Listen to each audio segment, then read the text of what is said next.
Oi, gente. Boa noite. O som tá bom? Me dá um ok aí, se tá tudo tranquilo? A imagem.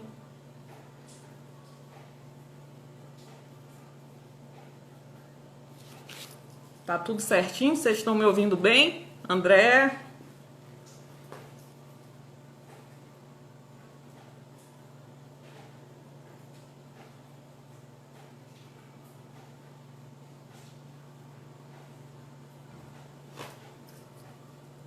A dona Sônia?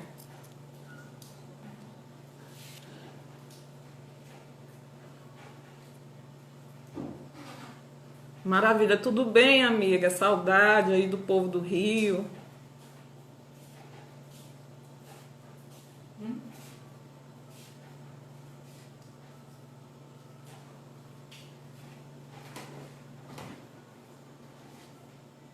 Certinho. Vamos ver quem é que vai chegando pra gente começar o nosso bate-papo.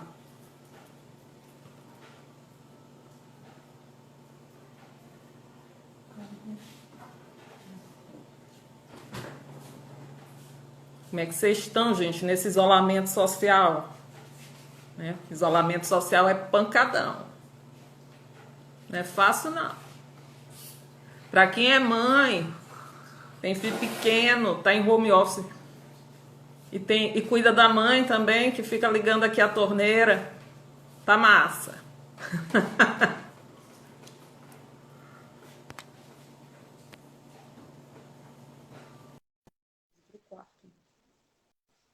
Não é para vir para cá, tá?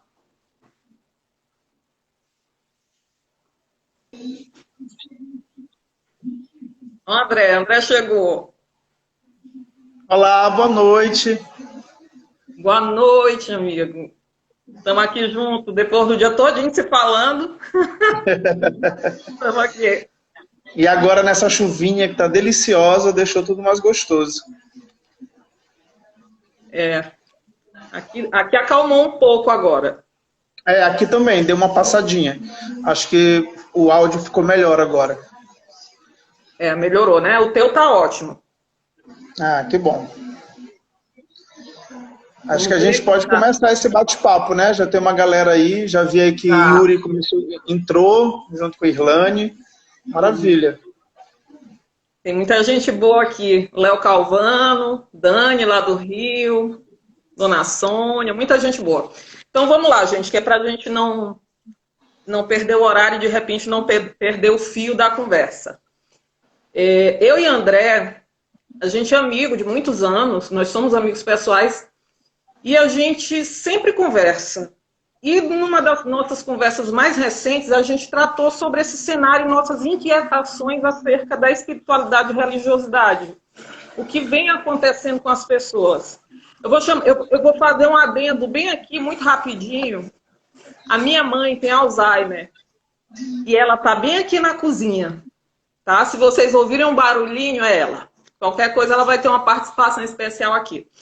Então, eu e André, a gente decidiu compartilhar com vocês algumas inquietações acerca do que a gente vem percebendo nesse momento que o mundo está vivendo.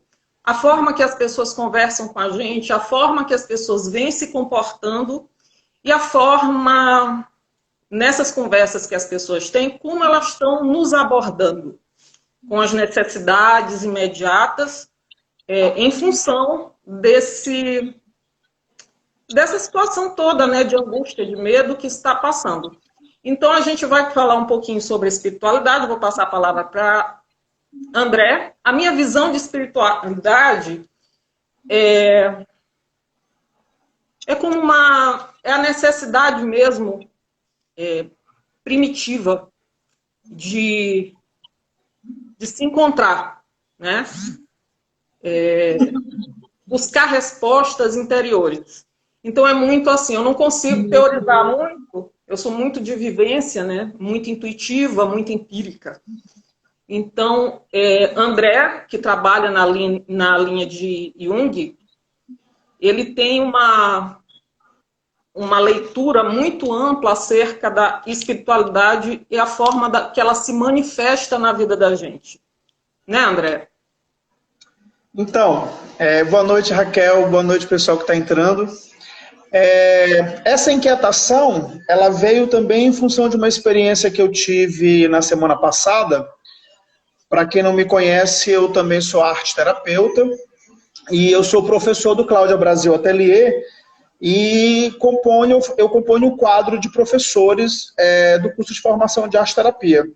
E semana passada eu dei o módulo Espiritualidade e Individuação, segundo a teoria de Jung, para a turma de arte-terapeutas daqui de São Luís. Para quem não sabe, individuação ele é um termo bastante junguiano e tem a ver exatamente com o processo de autoconhecimento, com o processo mesmo de busca desse ser mais pessoal e mais interior. E algumas chaves foram acessadas nessa experiência da aula, né, não só por mim, mas pelo grupo de alunas também. E Jung traz uma noção de espiritualidade que tem a ver com um sentido e um significado para a vida, né? Ao mesmo tempo que ele associa, ele desassocia de uma religião, né? Essa institucionalização da fé. Ele fala de uma espiritualidade como um componente desejável para o aprimoramento humano, né? Muito mais numa busca de autonomia, muito mais numa reintegração com esse todo. E aí, nesse momento que a gente está vivendo, a Samira entrou aí, a Samira é aluna do curso de formação de arte-terapia. Nesse momento que a gente está vivendo essa crise, né, e essa crise do todo, né, do planeta, do mundo, atinge a gente de uma certa forma, de uma forma muito afetada realmente, né, muito intensa. Isso faz com que a gente tenha pensado sobre os mais diversos assuntos, e aí, nessa conversa minha com Raquel, a gente trouxe essa temática, algo que estava inquietando a gente decidiu, então, dividir, né, com algumas pessoas essa inquietação.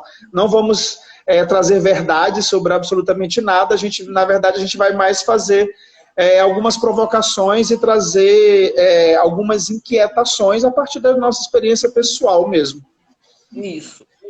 E nós dois somos, vou me apresentar, né? Tem muita gente aqui que não me conhece.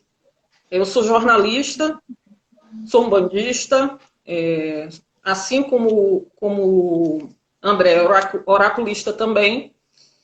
Mas, apesar disso, a gente não quer, não vai propor uma abordagem com base na religião da gente. Embora a gente vai entrar um pouquinho, mas não é essa a intenção. A gente vai tratar espiritualidade mesmo como... Vou ter que botar o óculos.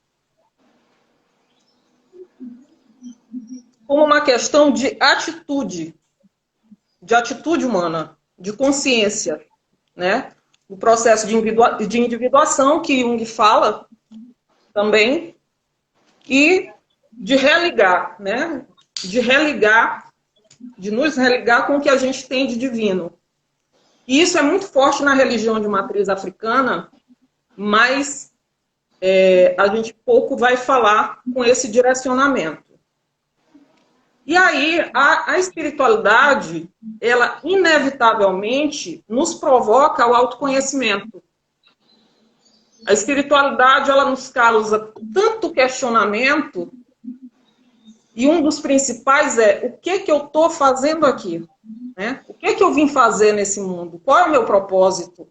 O que eu vim fazer? E aí vem essa inquietação na busca do autoconhecimento, que é perturbador, né? Eu acredito que para todo mundo, a busca do autoconhecimento não é fácil. E nesse cenário de isolamento social, muita gente está se deparando com a urgência do autoconhecimento, porque está no momento do vazio. Está no momento do vazio, está faltando, né, alguma coisa. A gente vive num tempo de urgências, um tempo de pressa, num tempo de exorcismo do consumo, através do consumo, do exorcismo através das relações rápidas, fora de casa, e a gente se vê isolado dentro de casa, seja sozinho mesmo, seja com a família, numa posição que normalmente a gente não está habituado, porque a gente está muito para fora. E para quem não está acostumado com o reencontro, né, com o recolhimento, quem não está acostumado sofre. E por isso eu e André, como somos conhecidos entre algumas pessoas como participantes de religião de matriz africana e habituados ao recolhimento, muita gente tem procurado a gente para dizer o que está acontecendo. Raquel, eu não sei o que está acontecendo comigo. Eu acho que chegou o momento de eu cuidar da minha espiritualidade. Raquel, eu acho que eu estou tendo um chamamento. Estão conversando assim contigo, né, André? Que tu me disseste. Também isso que tu, desculpa, Raquel, isso que tu estás falando tem tudo a ver com essa teoria que eu particularmente escolhi para tratar sobre esse assunto, né, que Jung fala que essa experiência da espiritualidade ela é uma conexão entre esse eu consciente e o nosso centro interior mais profundo. E por que que isso causa esse esvaziamento? Por que que isso causa esse encontro que ele pode ser tempestível, ele pode ser abrasador, ele pode ser perturbador? E tem muito a ver exatamente com o que a gente tem hoje como concepção de vida, como concepção de sistema, de humanidade, de civilização. Nós estamos completamente focados no externo. Né? O lugar interno, o lugar do autoconhecimento, o lugar do eu, ele foi completamente abandonado. Né? E Jung ele costuma falar na obra dele que o Ocidente começa a adoecer quando ele abandona o seu mito coletivo e ele abandona o seu mito pessoal. Né, quando ele fala do poder desse mito, que é um arcabouço arquetípico, um arcabouço simbólico de imagens e que nos dão sentido sobre a própria existência. Esse afastamento, que do meu ponto de vista particular tem a ver com uma construção sistêmica para que a gente possa atender ao que a humanidade se tornou hoje como com todas as suas relações de consumo, em onde nós colocamos todos os nossos vazios afetivos, no momento que nós somos resgatados e obrigatoriamente ou induzidos a esse isolamento, nós somos obrigados a abandonar todo esse arcabouço de necessidades que nós criamos dentro do mundo externo e nos deparar com esse mundo interno que há tempo nós esquecemos. Tem uma fala de um pajé que eu gosto muito, que ele diz o seguinte, o grande problema da humanidade, ou ele até usou a palavra, o grande problema de vocês brancos é que vocês esqueceram de vocês mesmos. Né? Então, o que foi que nós esquecemos ao longo do tempo sobre nós mesmos, sobre os mitos, sobre os símbolos, sobre os ritos, que nos dão sentido, que nos dão um sentido de identidade, que falam sobre a gente, sobre o nosso povo, e que agora a gente precisa retomar esse processo. Eu acho que essa é a grande inquietação, né? E por que que isso tem a ver com autoconhecimento, né, Raquel?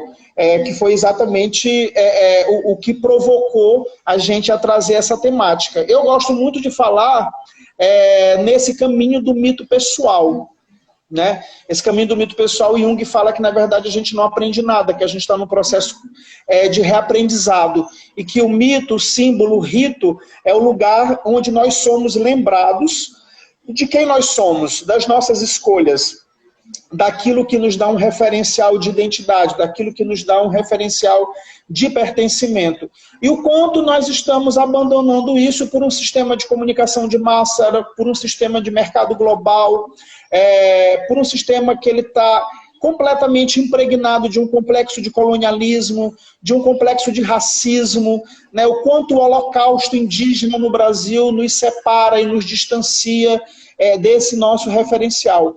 E aí a grande pergunta, o que que a gente realmente está resgatando nesse momento? Né? A palavra que tem sido muito usada nesse momento é ressignificação. Né? O que será que nós estamos ressignificando alguma coisa? O que será que nós estamos ressignificando? Né? Isso é uma pergunta, eu fiz algumas anotações aqui para tentar responder um pouco essa inquietação, mas essa é a pergunta que eu deixo agora, que é o que nós estamos ressignificando e se realmente nós estamos ressignificando alguma coisa. Num vídeo recente do canal Mensageiro de Aruanda, tem muita gente aqui que não me conhece, eu tenho um canal, começou há pouquinho tempo, e é o Mensageiro de Aruanda, e eu falei sobre a questão do tempo que a gente está vivendo e da necessidade de ressignificar, de transformar impressões tão negativas em algo que colabore para que a gente vá adiante, né? E ressignificar é muito difícil. Ressignificar é muito difícil. Em todas as fases, em todas as idades, enfim, em todas as religiões é muito complicado ressignificar. Mas esse momento que a gente está vivendo, ele não está aí à toa. Ele veio para isso mesmo, para movimentar tudo e para colocar todo mundo dentro de casa para repensar a existência, né? Se reinventar. A palavra do momento também, palavra do momento parece moda, se reinventar. O que é possível nesse momento? Além da busca religiosa, da espiritualidade, a gente fazer para se tornar melhor, né? Ressignificar, reinventar. Então, são provocações que a gente propõe e que a gente está vivenciando também, porque é um processo que não encerra nunca, né? Se encerrar... Eu acho até que eu vou ressignificar a palavra ressignificar nesse momento. Usando um pouco dessa fala anterior do Pajé, eu acho que a gente, ao invés de ressignificar, a gente precisa nos lembrar, né? Considerando que ressignificar é dar outro sentido, eu acho que talvez a gente precise se lembrar do sentido verdadeiro, né? Voltar ao sentido original, na verdade. Uma das coisas que me chamou bastante atenção na aula que eu dei semana passada sobre espiritualidade e individuação, e caiu uma ficha fabulosa, e eu falei isso com as minhas alunas, né, sobre a questão da divindade. Né, quando você falou aí anteriormente da nossa experiência enquanto adeptos do culto afro-brasileiro, né, para quem não me conhece, eu sou iniciado no candomblé, a Raquel é iniciada na Umbanda, e nos ciclos iniciáticos nós somos recolhidos, né? Não dentro de casa, né? Mas dentro da camarinha, dentro do terreiro, em outras condições que nos desafiam muito mais, porque nós não temos, né, o privilégio nem o conforto de estar dentro de casa. Nos tira mesmo completamente desse arcabouço do mundo externo. E para a experiência dentro dos terreiros de matriz africana, a experiência do iniciar-se é ser devolvido para si mesmo. Esse é o sentido de ser iniciado. De você realmente se isolar e fazer uma quebra dessa consciência para que essa consciência interior ela possa se manifestar na forma de uma divindade, na forma dessa divindade. Né? E aí, que divindade é essa? Né? E eu acho que eu sempre falo que orixá, que encantado, né, ele sempre isso é uma manifestação que ela vem de fora para dentro. Está tudo dentro da gente, de um grande imaginário ritualístico, de um grande imaginário coletivo, de um grande imaginário pessoal.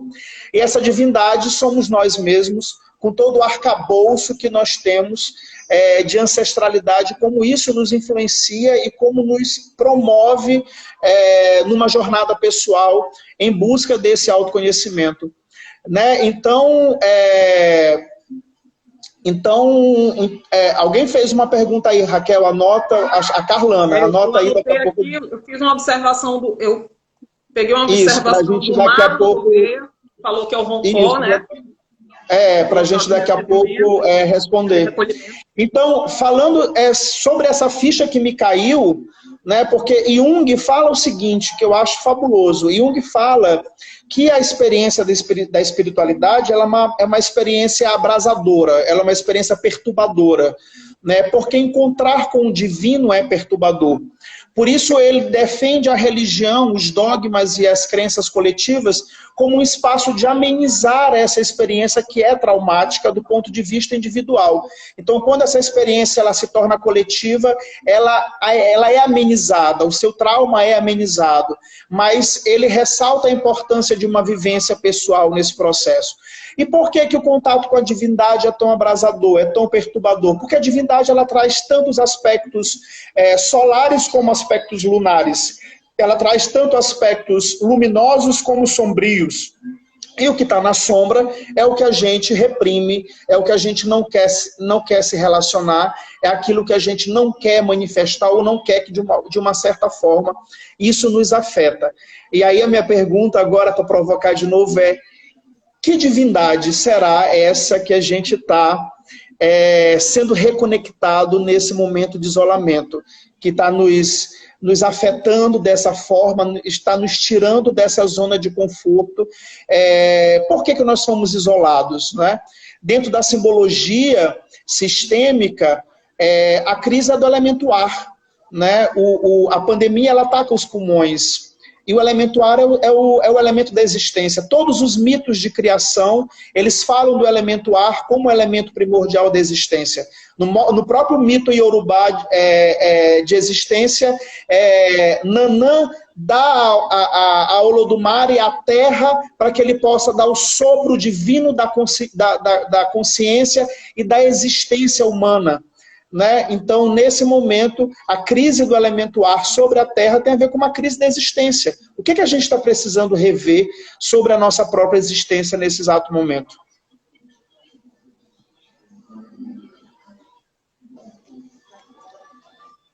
O Marlo Gouveia, ele pontuou que é o Roncó, né? Que é onde há esse recolhimento, no nosso caso, de religião de matriz afro-brasileira.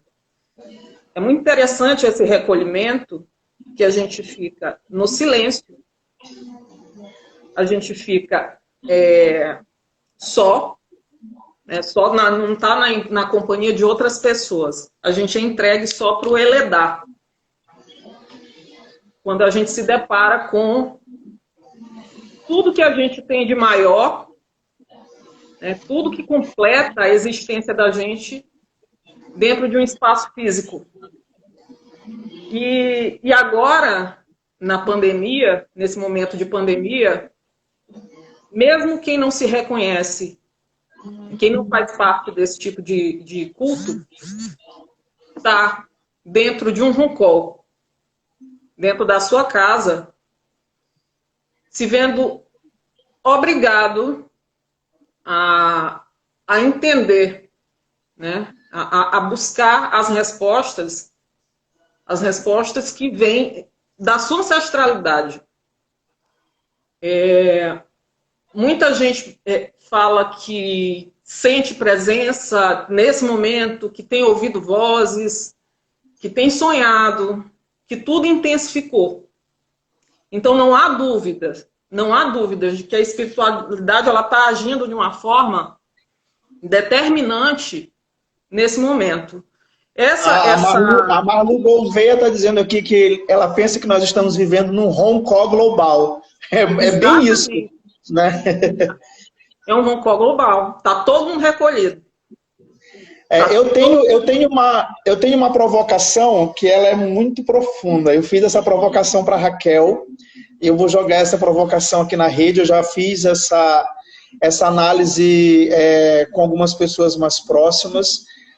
Como eu sou oraculista também, eu comentei com Raquel e com algumas pessoas que há pelo menos 2 anos, nas minhas experiências com oráculo, eu tenho usado sempre a fala: a deusa está voltando.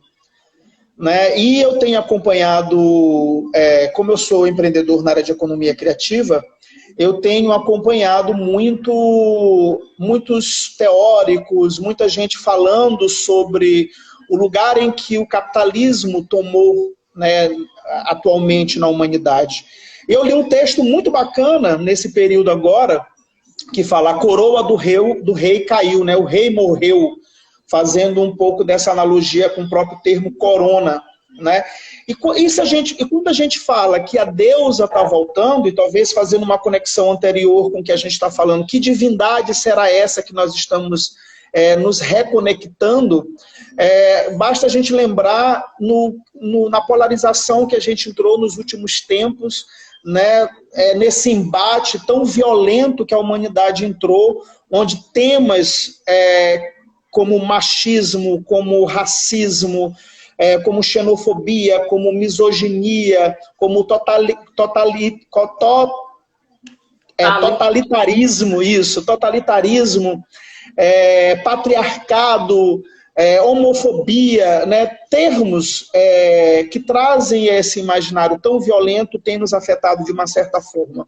E aí, quando eu falo a deusa está voltando, e aí eu vou me utilizar um pouco de uma abordagem junguiana para falar, e arte terapêutica, para falar da ampliação desse símbolo, né? Quando a gente fala da deusa, a gente fala do arquétipo da maternidade, e a gente fala do arquétipo do cuidar. A Carlana Bianca colocou aqui agora que nesse recolhimento ela está conseguindo fazer coisas que são essenciais à vida, né? Como cuidar da casa, cuidar dos filhos, cozinhar, né? Se relacionar de uma forma muito mais afetuosa com as coisas. O João também colocou aqui que no Tao fala-se sobre esse reencontro com a natureza. Então, quando eu particularmente falo a deusa está voltando, eu falo de uma necessidade dessa reconexão com esse arquétipo da maternidade, que tem a ver com o arquétipo do cuidar, das relações afetivas. Nós esquecemos de cuidar do outro, nós esquecemos de cuidar de si, e nós passamos a exercer um valor de existência extremamente masculino do ponto de vista do poder, do consumo, do autoritarismo, né, diante de todas as relações que a gente vem organizando ao longo desse tempo. Eu estava assistindo um documentário ontem sobre as Yami Oxorongá, que são as grandes deusas, as grandes mães africanas, e me caiu uma ficha incrível, né? Que o documentário falava exatamente isso. A grande mãe, ela é a nutrição, ela é o início, ela é a razão de tudo.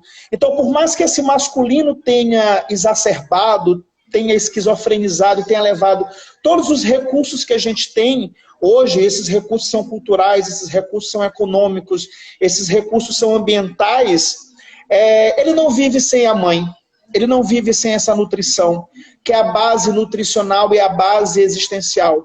Então, eu vou ter a audácia de falar que nós estamos recolhidos numa crise existencial profunda para reencontrar a divindade do feminino, para reencontrar o feminino dentro de todos nós, né? Para reencontrar o valor e o sentido do cuidar, de olhar para o outro e reestabelecer as nossas conexões afetivas. Do ponto de vista... Me corta, Raquel, se eu estiver falando demais, porque tocou num tema agora que eu... Tá falando, eu tô anotando cada coisa. Tocou num tema agora que eu mergulho e vou sem dimensão. E como isso afeta a economia, né? Para a gente não ficar apenas num diálogo muito subjetivo do ponto de vista simbólico. Eu que sou da economia criativa, eu tenho dito para os meus parceiros, para as pessoas que são desse ciclo econômico, que nós é que temos os maiores recursos para lidar com toda essa crise. Porque a crise ela é o ambiente onde a gente se identifica. Porque o criativo, ele está o tempo inteiro dentro da adversidade.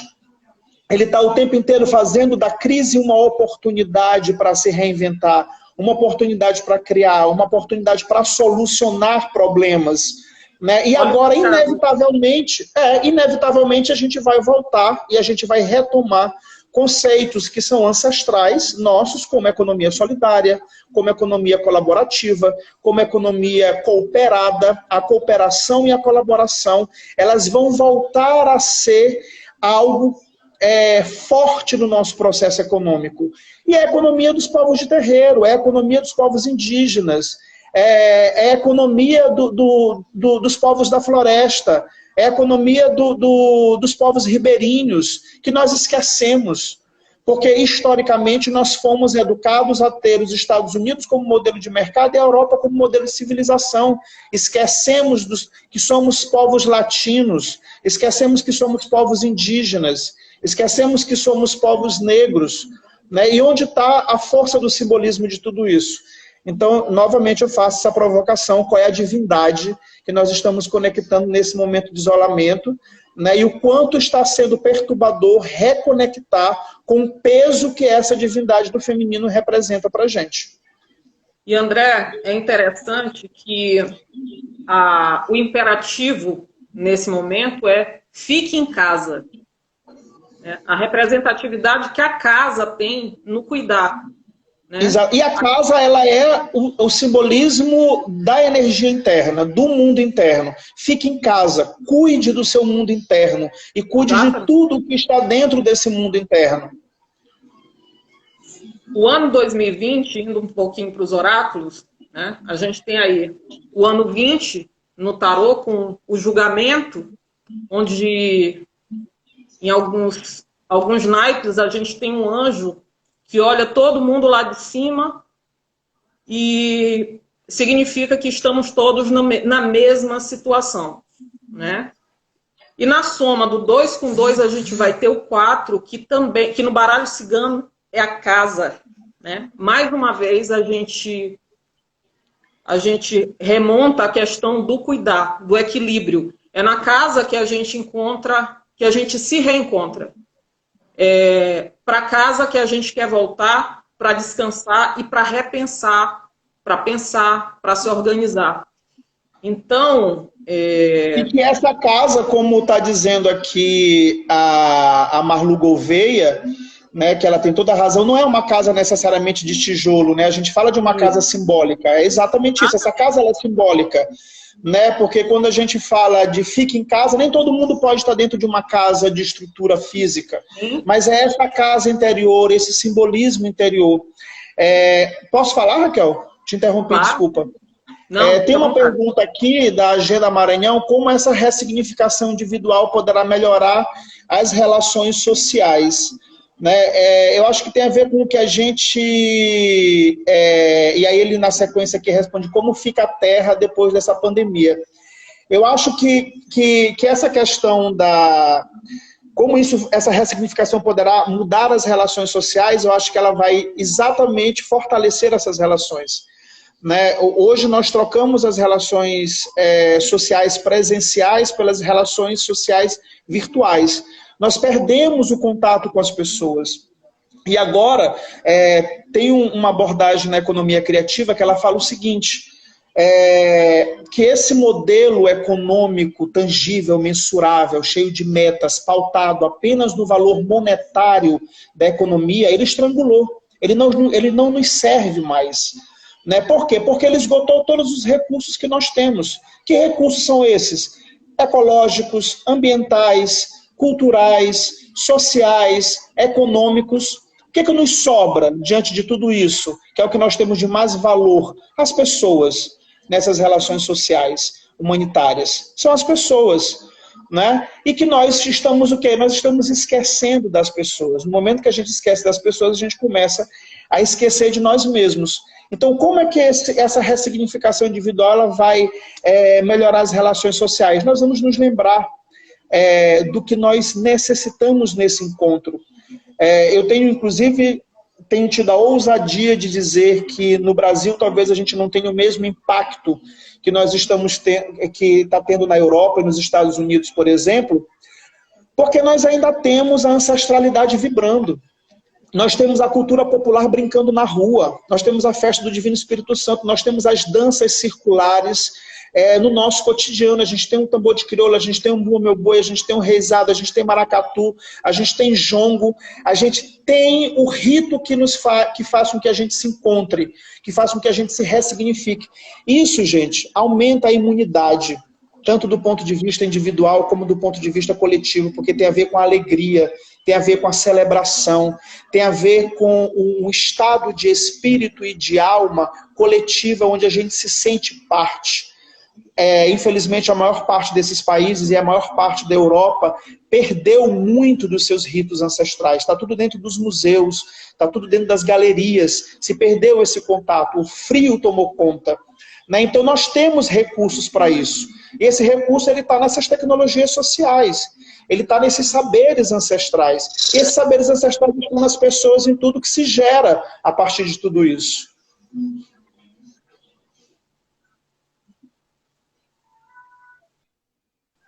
Tem aqui uma observação, tentando ler, né? Eu também estou tentando acompanhar aqui. Serena está dizendo que a exposição de todos os males da sociedade para que eles sejam expurgados. É isso aí, Serena. É bem o que está acontecendo nesse momento. Eu falo muito, quando eu converso com algumas pessoas, sobre o poder de Oxaguian nesse momento. Né? Quando... Não tem jeito, eu vou falar da minha religião, não tem jeito não. Quando teve a virada do ano, a gente teve uma sinalização de guerra e muita gente pensou que o ano fosse de regência, iniciar com a regência de Xangô. E começou com Oxaguian. Oxaguian é guerreiro. André, tu tem como terceiro orixá, né? Oxaguian? É teu terceiro? Sim. Oxaguian é guerreiro, né? E revolucionário. Mas ainda assim, ele chegou com a missão de pacificar. E as coisas já estavam muito confusas.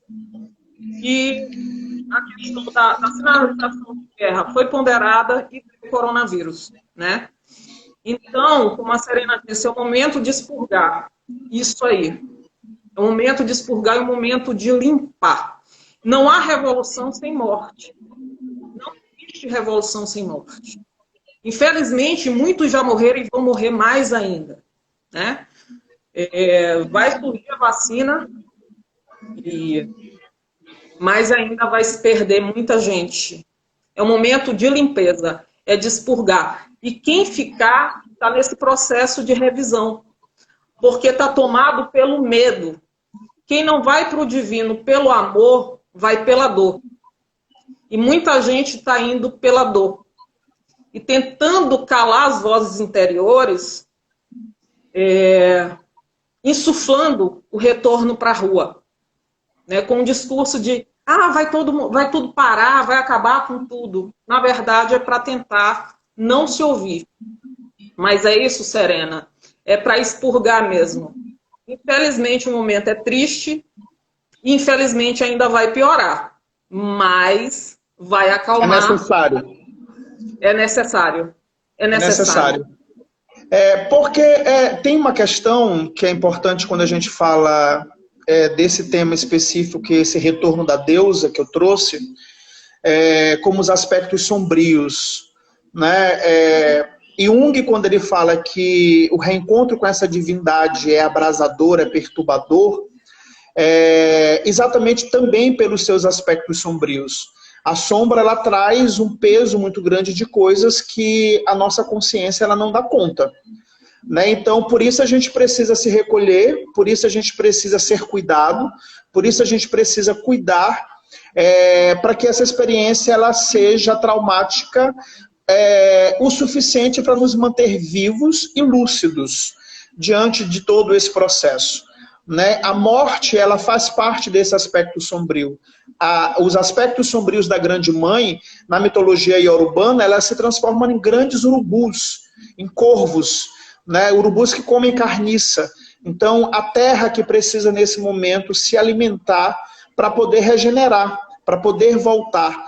E aí nós precisamos nos isolar, porque nós não temos condições de nos deparar com os aspectos sombrios da deusa. Nós não temos condições de nos deparar com aspectos sombrios desse feminino devastador que está vindo com uma força enorme para poder trazer um equilíbrio que se foi perdido. Né? Porque o equilíbrio não está num masculino sobreposto, nem num feminino sobreposto, mas no equilíbrio entre essas duas esferas, entre essas duas partes. O Odu Edionilé, que é o Odu de número 8 no jogo de Eridiologun, no jogo de Búzios, ele fala sobre isso.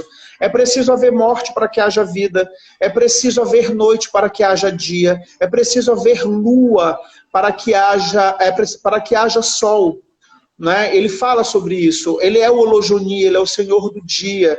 Né? E ele fala que a experiência do amor, a experiência da dor é que nos faz compreender a profundidade do amor, que verdadeiramente existe nas coisas. Para quem não me conhece, eu sou sócio-criador da Cozinha Ancestral, que é um empreendimento de culinária ritual. E há pouco tempo a gente recebeu uma artista amazonense, que é a Carol, que tem um trabalho lindo de lambes. Ela é uma uma artista de rua, ela trabalha com uma intervenção urbana, e chamada Da Cor do Barro, ela fez uma intervenção linda no muro do quintal da cozinha ancestral, que é a imagem de uma mulher africana, né, parecendo uma rainha, acho que era uma rainha, e aí a gente estava procurando uma frase para dar para essa figura, e a gente chegou na seguinte frase: nos entregue, nos devolva, não, nos dê as coroas para que possamos devolvê-las às mulheres. Né? E eu costumo dizer que na experiência oracular, as mulheres estão sendo chamadas, né, para sua magia, para sua força. Não é à toa, gente, que a gente está dentro de casa tendo que cozinhar. Não existe nada mais sagrado no feminino alquímico do que cozinhar. Não existe mais sagrado e mais cuidadoso do que cozinhar. Né? Cozinhar é o maior ato de amor, o maior ato de cuidar. E nós estamos todos na magia de cozinhar dentro de casa para ressignificar as nossas relações com o afeto. E isso vai nos afetar em todas as esferas, econômicas, sociais, ambientais, ecológicas. A Samira perguntou se também não seria uma crise do elemento água, já que a gente está falando desse retorno desse feminino. Eu acredito que seja o retorno dessa água, né? Eu acho que o retorno dessa água. Por isso que nós estamos guardados dentro de casa, para que nós não sejamos levados, né, pelas correntezas dessas águas profundas de Nanã, de Oxum, de Iemanjá, né? Porque a mãe, com a mesma força que ela tem de parir, de nutrir, de manter viva, ela também tem de matar. Então a gente precisa nesse momento... E aí é que vem aquela pergunta, Raquel, que nos provocou também, que é o quanto essa experiência ela pode aprimorar a humanidade.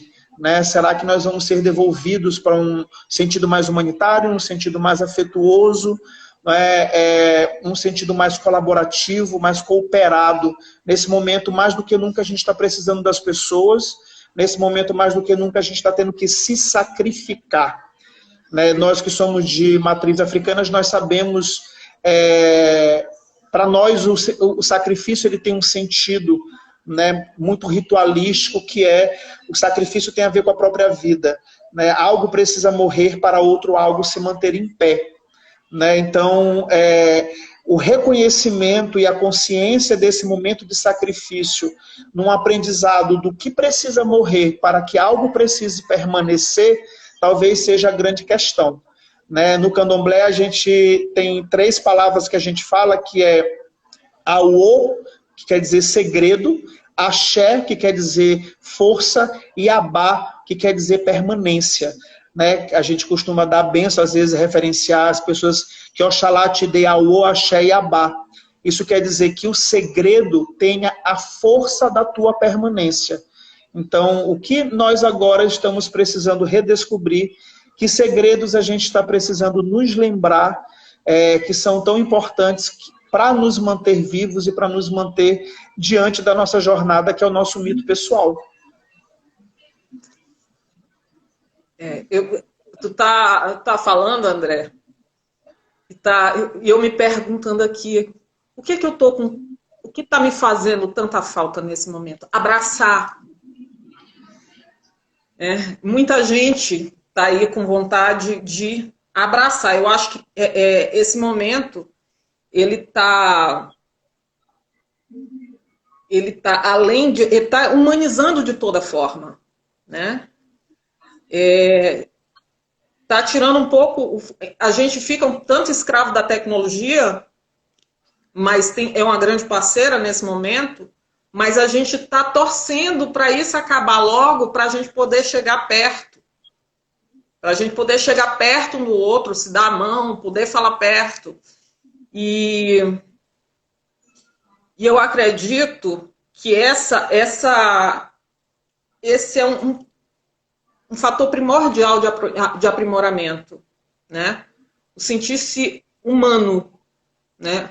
A valorização do contato, do estar perto, de perceber que o dinheiro não está conseguindo resolver tudo que resolve.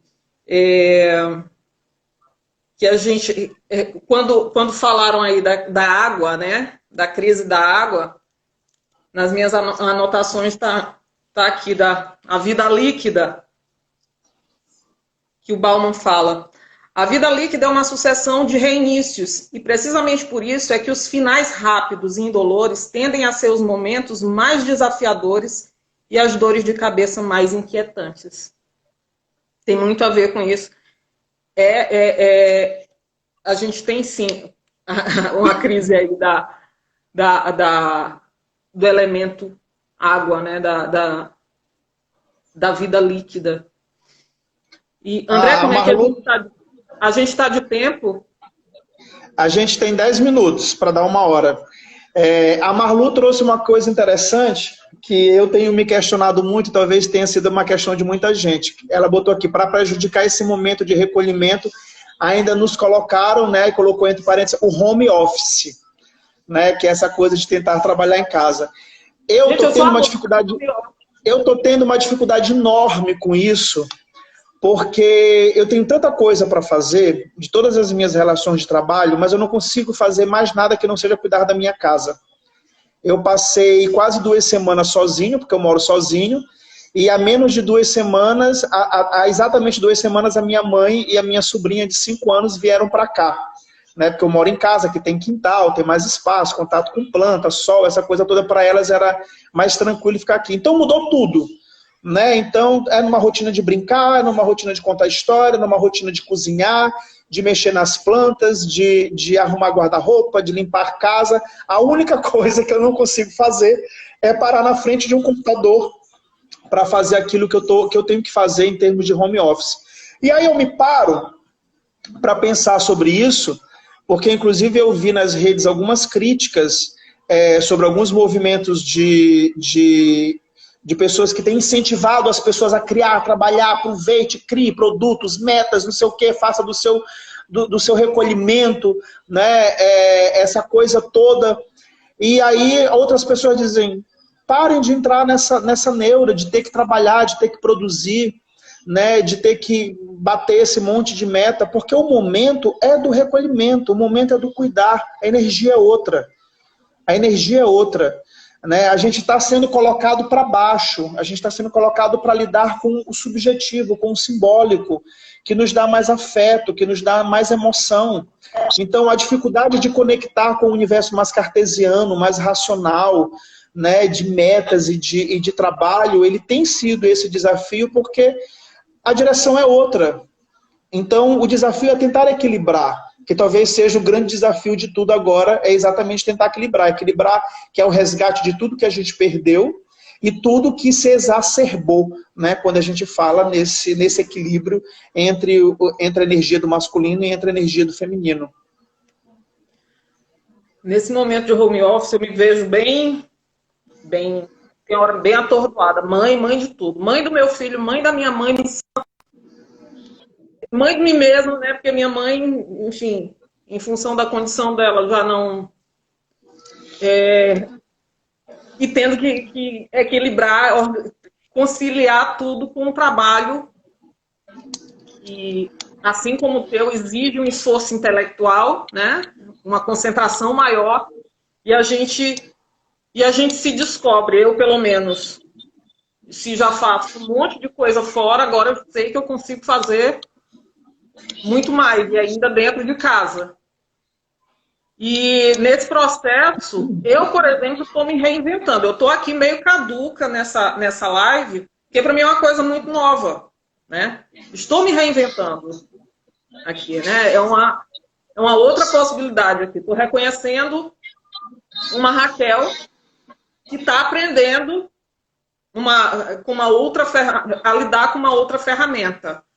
Estou elaborando projetos, André está acompanhando, elaborando projetos, pensando em marca, pensando em como ajudar as pessoas, fazer um trabalho que eu possa ajudar as pessoas através do meu conhecimento.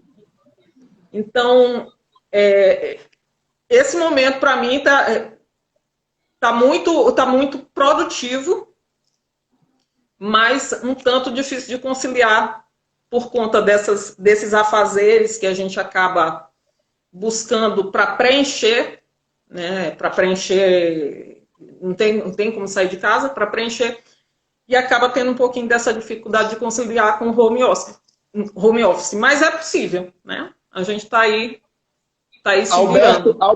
Alberto fez uma pergunta interessante que me levou aqui a um outro pensamento, que ele perguntou, e a energia de Exu nas ruas? Né? É legal essa pergunta porque, na verdade, a gente termina estereotipando a energia de Exu como algo que fosse externo, apenas externo. Né? Mas Exu, ela é a energia do Bara. E esse Bara tem a ver com o Ara, que é o Ará, que é o corpo. Exu é a energia do nosso corpo pessoal. Né? Ativar Exu nada é mais do que ativar a sua energia de criatividade, a sua energia de produção, a energia que te leva ao encontro da realização. Por isso a representação dele é um falo, né? Um falo ereto. Eu não entendi bem. Como assim a energia de Exu na rua? Não, o Alberto fez uma pergunta. E a energia de Exu nas ruas? Né? Eu entendi como, se as ruas estão secas, paradas, onde está essa energia? Né? E aí eu estou falando que às vezes fica equivocado de que a energia de Exu é uma energia apenas externa, mas ela, por ser um Bara, ela tem a ver com uma energia pessoal. É aquilo que te promove, é aquilo que te coloca em direção a realizar. Né? E Jung fala uma coisa muito bacana, que essa experiência da espiritualidade, ela tem a ver com uma experiência de autonomia e de realização. Né? Um dos Odus, para quem não sabe o que é Odu, em jogo de Eridio Logum, que é o jogo de Búzios, é Caminho de Destino, que tem marcado muito essa experiência, é Odi, que é o elemento água, ar sobre as águas, que fala dos aspectos sombrios, né, da humanidade. Então, o que Odi fala? O que Odi nos ensina? Que nós precisamos criar na sombra, que nós precisamos criar no escuro, para que quando essa sombra for iluminada, nós possamos reconhecer a nossa criação. Né? O completo ócio, a completa falta de produção e criação na sombra é o que promove o estado de depressão. Por que promove um estado de depressão? Porque a gente não consegue se realizar através daquilo que a gente produz. E depressão tem a ver com a baixa ou a falta de libido. A libido tem a ver com a energia que nos dá um sentido de ser e de existir. Por isso produzir na sombra é importante. Mas não é essa produção do home office, né? De ficar fazendo projeto, de ficar fazendo coisas para atender ao sistema econômico de consumo. Mas um processo criativo que tem a ver com um processo de autoconhecimento, com a percepção de si mesmo, com a percepção de uma experiência coletiva, aquilo que te devolve muito mais através de uma experiência simbólica, sensorial e emocional, do que necessariamente uma experiência cartesiana, racional, que vai gerar produtos que estão conectados com o mundo externo e não estão conectados com o mundo interno. Entendeu? Bom, gente, eu acho que é isso, né? Tá super gostoso. Acho que a gente faria 5 horas de live tranquilamente. A gente tem 1 hora já aqui. Eu acho que a gente pode depois pensar em mais temas, né, Raquel? As pessoas estão aqui provocando para que a gente possa... Eu estou um pouquinho mais à vontade para conversar. Fico muito pensativa a respeito das perguntas. Acho tudo maravilhoso. Falou de Exu agora. Exu hoje é segunda, né? A gente está hoje na energia hoje é segunda-feira. A gente escolheu também a segunda-feira por ser um dia que se cultua Exu, por ser um dia que se cultua Omulu, né, o deus da saúde e da doença, né, que nos faz pensar sobre a vida e sobre a morte. Aí quando fala assim, e a energia de Exu na rua? Aí eu olho bem aqui para o lado, a casa do Exu está bem aqui, né, na minha? Vem aqui do lado. Exu está em todo lugar. Exu está com a gente o tempo inteiro. Eu tenho muito amor por Exu, né? Então, assim, mexeu com Exu, eu chafurdo toda. Exu está em todo canto. E hoje é segunda-feira, que ele proteja todos os dias da gente, dentro e fora de casa, que nos dê saúde também, que Exu dá saúde, que proteja os nossos trabalhos, que nos dê criatividade, que Obaluaê, que é hoje da segunda, Azawane, que é o meu, dê saúde pra gente, que abra caminho, que livre o mundo desse mal todo. E que vai dar tudo certo. E vocês fiquem à vontade para sugerir temas. Eu vou tentar ficar mais à vontade também para conversar, que eu fico meio inibida, mas eu estou me reinventando, eu estou numa fase que eu estou ressignificando, e aí eu vou evoluindo, é uma oportunidade, e aí pensando tudo junto com o André. Se vocês quiserem propor novos temas... Carlana está reclamando aqui que foi pouco tempo. A gente ficou se questionando quanto tempo. A gente ficou se questionando quanto tempo a gente levaria. A gente estabeleceu o tempo de 1 hora. Para a gente não se estender muito também. Até eu acho que para criar a oportunidade de ter outros espaços, né, para a gente ampliar essa discussão. Eu acho que esse tema ele traz um simbolismo muito profundo. São temas que eu particularmente não converso com todo mundo. Né, são temas que eu trato muito dentro do âmbito da arte-terapia, trato muito dentro das minhas relações mais íntimas, mais pessoais, porque essa subjetividade dos aspectos simbólicos dentro das relações sociais, elas são complexas. Né? Por isso também tem gente pedindo os oráculos para a próxima live. Acho que seria um bom tema a gente trazer. A gente já pensou nisso. Fazer uma tiragem de carta. Hoje eu não poderia abrir porque eu estou imprópria. Mas no próximo a gente faz. Eu acho que para gente finalizar esse bate-papo, eu acho que seria... eu tenho conversado com algumas pessoas, né, algumas pessoas me ligam dizendo, meu Deus, isso vai acabar quando? Quanto tempo a gente ainda vai... Eu sei que está sendo muito difícil, eu que tenho um negócio, para mim está sendo muito complexo lidar com o processo econômico do meu negócio, diante dessa situação agora, mas eu também estou me colocando para aprender com isso. O dinheiro nunca teve tanto menos peso na minha vida como está tendo nesse momento. Eu estou muito mais preocupado com as pessoas e eu estou muito mais preocupado de reinventar o meu negócio, porque a gente não vai poder reabrir a cozinha ancestral do mesmo jeito. Ela não será a mesma coisa, assim como todos nós não seremos os mesmos. Então eu acho que dentro de todas as adversidades, de todas as dificuldades que nós estamos passando, a solidariedade tem sido a maior moeda que nós precisamos nos preocupar nesse momento. O dinheiro, ele começa a ter o seu valor verdadeiro, né? Eu costumo dizer nas experiências oraculares que o Ocidente deturpou a relação com o dinheiro, né? Colocou o dinheiro num espaço de endeusamento e como produto, mas o dinheiro para os povos mais antigos, ele é visto como meio, como processo, como uma dinâmica. É ele que proporciona o que talvez tenha ocasionado uma grande crise no Ocidente com relação ao capitalismo, da forma como ele se organizou e da forma como nós o organizamos, foi o lugar que nós colocamos o dinheiro e o trabalho. A banalização do trabalho, sendo vista apenas como um lugar de ganhar dinheiro, nos colocou num lugar muito desprezível, né, muito banal. Eu costumo dizer, brincando, que a maior prova disso é a palavra sextou. Sextou parece um processo de exorcismo da semana. Acabou, não tem mais que trabalhar, agora chega o final de semana, eu vou me embriagar, meter o pé em tudo quanto é coisa, segunda-feira vai voltar tudo de novo. Então, que lugar foi que nós colocamos o trabalho? Né? E a concepção dos povos mais antigos, eles falam o seguinte, que nós não temos que trabalhar para ganhar dinheiro, que nós temos que ganhar dinheiro com aquilo que a gente trabalha, que esse é o lugar do dinheiro. Né? Amigo, então, nós temos 20 segundos. 20 segundos. Bom, então, gente, é isso. Né? Agradecer a participação, foi incrível, adorei. Raquel, obrigado pelo convite. Né? A gente se autoconvidou. Eu que agradeço, aprendi muito contigo.